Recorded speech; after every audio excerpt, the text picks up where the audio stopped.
Eh bien, bonjour mesdames et messieurs, de retour après quelques semaines de travail intensif, le temps de peaufiner le site et de le préparer avant sa mise en ligne.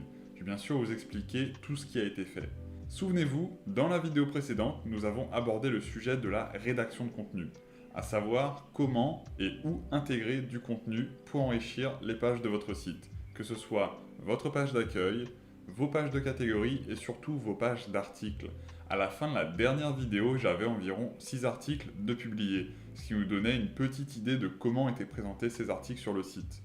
En l'état, c'était encore trop peu pour mettre le site en ligne. C'est pourquoi, pendant ces quelques semaines, j'ai rédigé de mon côté plusieurs articles pour arriver aujourd'hui à un total de 19 articles, ce qui fait environ 3 articles par catégorie. Avec une vingtaine d'articles environ, le site commence à avoir assez de matière pour que l'on commence à travailler l'un des aspects les plus importants du web lorsque l'on souhaite se faire connaître et agrandir notre audience, j'ai nommé le SEO.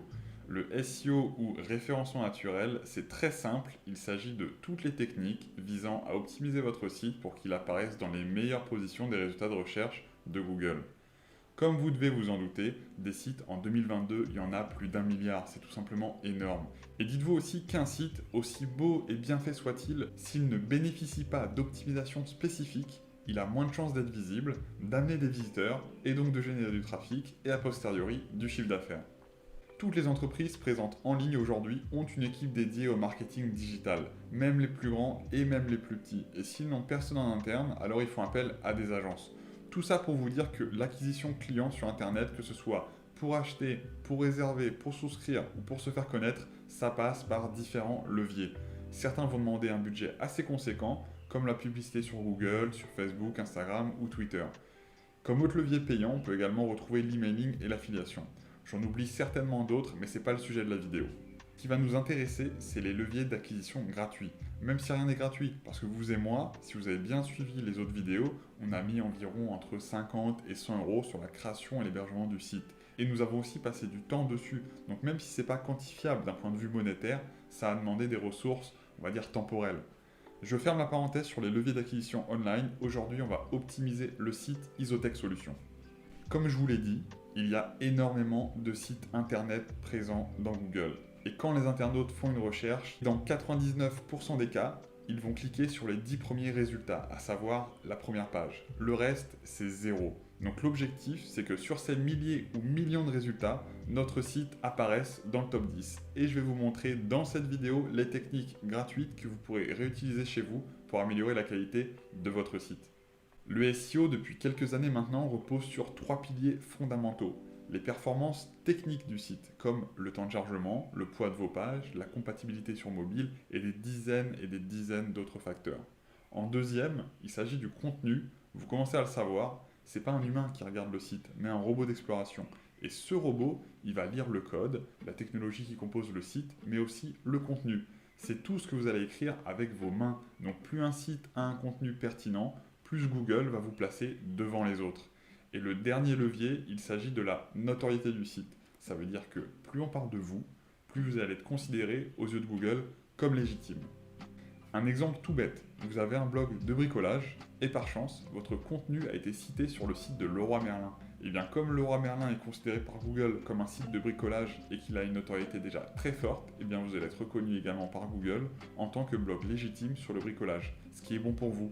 En revanche, là où il faut faire attention, c'est que si par exemple vous avez un blog sur les animaux et que vous avez fait un article sur construire sa mangeoire à oiseaux ou une niche pour un chien, et que cet article il est aussi repris par Leroy Merlin parce que ça concerne du bricolage, eh bien ça ne vous arrange pas forcément parce que votre blog animaux il va être considéré comme un site de bricolage. C'est le seul pilier du SEO où on n'a pas 100% la main dessus, mais ça ne nous empêche pas de pouvoir l'optimiser quand même.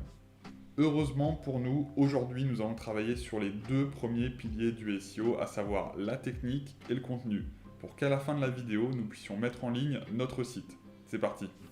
Je me rends sur un article, n'importe lequel, et vous voyez que ce que je surligne, c'est l'adresse web du site. On voit qu'elle est composée du domaine, de la catégorie, et ensuite le titre de l'article. Ce qu'il y a entre les slash, on appelle ça un dossier ou un répertoire. Ici, la gestion de mon adresse web ou de mon URL, elle est bonne parce que quand j'ai créé mon article, je l'ai rattaché à une catégorie qui s'appelle technologie. Mais dans WordPress, avec les paramètres par défaut, ça va vous ajouter un dossier qui s'appelle lui-même catégorie. Et mon URL devrait ressembler à ça. Donc mon domaine, /catégorie, /technologie, le titre de mon article. Pour enlever ce dossier catégorie qui ne sert absolument à rien, je me rends dans Réglages, Permalien, et je clique sur Structure personnalisée. Et dans le champ modifiable, vous recopiez le même texte que moi. Autre point auquel il faut prêter attention, c'est vos pages. WordPress, si on ne les configure pas comme il faut, il va vous créer des pages que l'on ne veut pas, comme des archives de mois et d'années, des pages auteurs, des pages de tags et bien d'autres. Google peut les voir ces pages, et moi je préfère qu'il passe du temps sur mes articles, sur mes pages avec du contenu, plutôt que sur des pages qui ont été créées automatiquement. Pour dire qu'on ne veut pas de ces pages-là, on utilise le plugin Yoast SEO que j'ai installé précédemment. Donc je clique sur SEO, Réglages SEO. Dans Réglages généraux, on ne touche à rien. Dans Type de publication, on active l'indexation et les réglages SEO pour les articles, et il en va de même pour les pages. Dans Médias, on clique sur Rediriger les URL de médias et fichiers joints. Si on le décoche, ça va créer des pages supplémentaires avec juste vos images et les autres fichiers importés, ce qui n'est pas utile. Dans Taxonomie, on clique sur Activer, et en bas vous cochez bien Supprimer dans Retirer le préfixe des catégories. Les archives, on n'en veut pas, on désactive tout. Et fil d'Ariane et RSS, on laisse comme ça.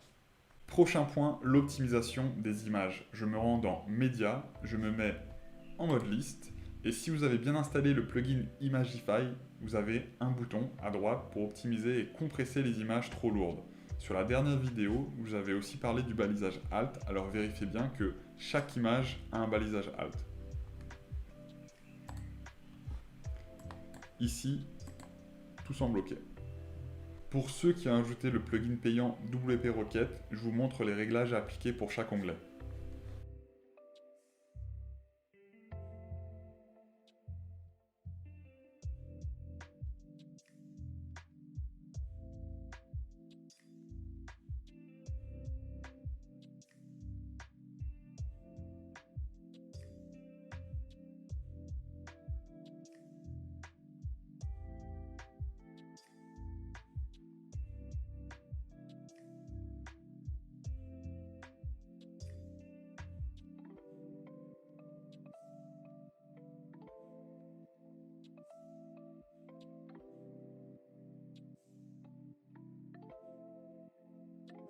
D'un point de vue technique, on ne va pas aller plus loin pour l'instant. On sait que les URL sont bien écrites, que les pages ne sont pas trop lourdes grâce à l'optimisation des images et des ressources, et qu'on a supprimé les pages inutiles dans Yoast.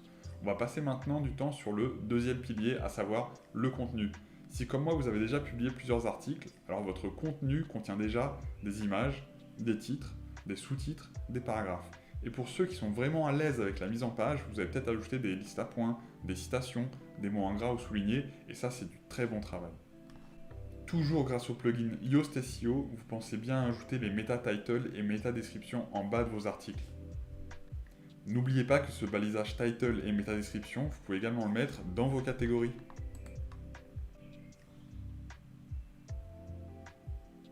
Et également sur vos pages.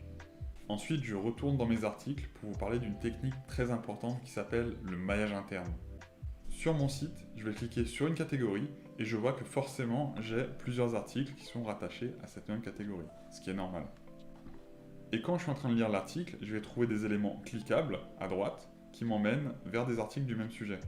Mais pour construire un site fort et surtout quand vous aurez plusieurs centaines de pages et que vous ne voulez pas que certains articles tombent en désuétude, eh bien il est recommandé de faire des liens directement depuis votre texte vers ces articles. De cette façon, vous créez une vraie relation entre vos articles et vous renforcez leur poids aux yeux de Google. Je comprends que ça puisse être très abstrait comme concept, mais la logique de maillage entre vos pages apporte une réelle valeur ajoutée sur le long terme. À chaque fois que vous allez rédiger un article, demandez-vous si vous avez déjà un autre article, pas qui traite du même sujet, parce que ça ferait doublon et ce serait contre-productif, mais s'il existe un moyen de les rattacher entre eux, car ils ont un point commun. Toujours avec un exemple, vous avez un blog, admettons, sur la finance, et vous avez un article qui s'appelle « Où investir en 2022 ». L'année prochaine, vous allez rédiger un nouvel article, « Où investir en 2023 », et bien vous pourrez rajouter une ligne en plus sur l'ancien article pour faire la promotion du nouveau. Sur mon site, comment améliorer le maillage interne? Je vois que j'ai fait un article sur la réinitialisation d'un téléphone, et j'ai un autre article sur une caméra qui ne fonctionne pas. Je vois que dans cet article, j'ai écrit un paragraphe pour réinitialiser son téléphone. Eh bien, je vais ajouter un lien du premier article dans le deuxième. Donc j'ouvre mon premier article, je prends l'URL, le deuxième, je clique sur modifier l'article. Je sais que mon premier article, il traite des téléphones Android, et je vois que sur mon deuxième article, j'ai dans mon contenu la phrase réinitialiser votre téléphone sous Android. Je vais coller mon lien. Ici, le lien est fait. Je mets à jour. Je clique sur voir l'article. Et je vois que tout en bas de mon article, j'ai ce lien interne qui m'emmène sur mon autre article. Et plus vous avez d'articles, plus vous avez d'opportunités de maillage. Si vous demandez combien de liens internes il faut ajouter, moi j'en mets en moyenne entre 0,5 et 0,7% de mon nombre de mots au total. Donc si mon article il fait 800 mots, je vais mettre entre 4 et 6 liens. Alors attention, si vous ne pouvez pas mettre de liens, n'en mettez pas. Si l'article est trop original, ne vous forcez pas à ajouter des liens. Il faut que ça reste bien sûr cohérent. Avec le temps, vous aurez sûrement d'autres articles que vous pourrez mailler entre eux. Voilà ce qu'il fallait savoir pour optimiser le référencement de votre site. Je vois qu'il ne manque rien. Je peux maintenant autoriser l'indexation de mon blog. Je me rends dans les réglages, lecture, et je décoche demander au moteur de recherche de ne pas indexer ce site. On va laisser quelques jours à Google pour indexer nos pages, et dans le prochain épisode, on va pouvoir inscrire le site sur les plateformes de netlinking et commencer à récupérer nos premiers gains. À bientôt!